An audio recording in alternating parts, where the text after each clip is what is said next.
અ વર્ગ શું છે ને બ વર્ગ શું છે. કોઈ એમ કહે કે અ જ ભણે ને બ નો ભણે ને બધુંય ભળે, ભેળવતા આવડવું જોઈએ.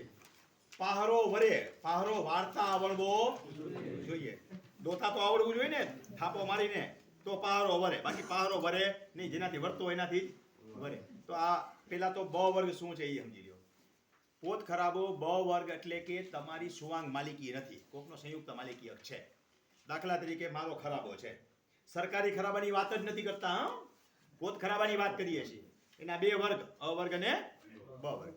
પોત ખરાબો બ વર્ગ એટલે તમારા એકલાની માલિકી નથી. એની અંદર કોકનો હલણનો હક છે, કોકના ગાડા છોડવાનો હક છે, કોકના ખળાનો હક છે. તો આવી વસ્તુ પોત ખરાબો બ વર્ગ છે તમારો. હવે બ વર્ગને અ વર્ગમાં ફેરવતા પહેલા શું કરવું જોઈએ? પહેલા કબજો વાળી લ્યો, ફરતી બાજુ ફેન્સિંગ મારી શું કરી દો? કબજો વાળી લ્યો. પછી એનું રોજ કામ કરાવો અને ખેતીની જમીન લાયક કરી નાખો એને. ત્યાં સુધી કોઈ વિવાદ આવવો જોઈએ, વિવાદ વાળું તો થશે જ નહીં. હવે કોઈ ગાડા છોડવા જ ત્યાં, તો હવે નવું ગાડું આવ્યું સેલ્ફ વાળું, એ કોઈ ન્યા છોડવા આવશે? પોતાની ન્યા જ લઈ જાય ને, બરોબર છે. એટલે ગાડા છોડવાનો હકનો તો કઈ પ્રશ્ન નથી.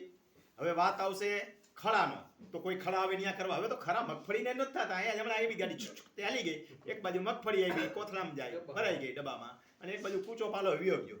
ન કરે હળ વળી એક જગ્યાએ રાખતા હતા. હવે એવું કઈ થતું નથી, એટલે ખળા કોઈને કરવાના થતા નથી. એટલે તમારો વિવાદ વાળો નહીં હોય તો ફેન્સિંગ માંથી તમે કોઈ વિવાદ ઉભો કરશે ને પછી રોજ કામ કરાવી લ્યો. બ વર્ગ ને અ વર્ગમાં ફેરી નાખો, ફરી જાય. કોઈ પણ અ વર્ગનો ખરાબો જરાયતન થાય, બ વર્ગ સીધો જરાયતન થાય નહીં. પેલા અ વર્ગમાં ફેરવવો પડે, અન્યનો હક નથી, તમારો સુવાંગ માલિકીનો છે અને ખેડવાન થઈ ગયેલો સાબિત કરવો પડશે. એની સાબિતી આ ફેન્સિંગમાં દીધી, કોઈનો વિરોધ નથી, રોજ કામ થયું. તે આજુબાજુને જેન્યુઅન સહી લ્યો, તમારા ભાઈઓની જ આવશે ને, બીજા કોઈની ક્યાં આવશે? બાજુનો વાળો થોડો આવશે, તમારા સર્વેનો પૈકી વાળો આવશે, કોઈને વિરોધ નથી. એફિડેવિટ કરવાનું કહ્યું તો એટલે એફિડેવિટ કરાવી નાખો કે મને વાંધો નથી. એ કાંઈ બાજુવાળાને એફિડેવિટ કરવા જવાની જરૂર નથી. એટલે તમારો સુવાંગ થઈ ગયો, બ માંથી અમાં ફેરવી નાખો તમે.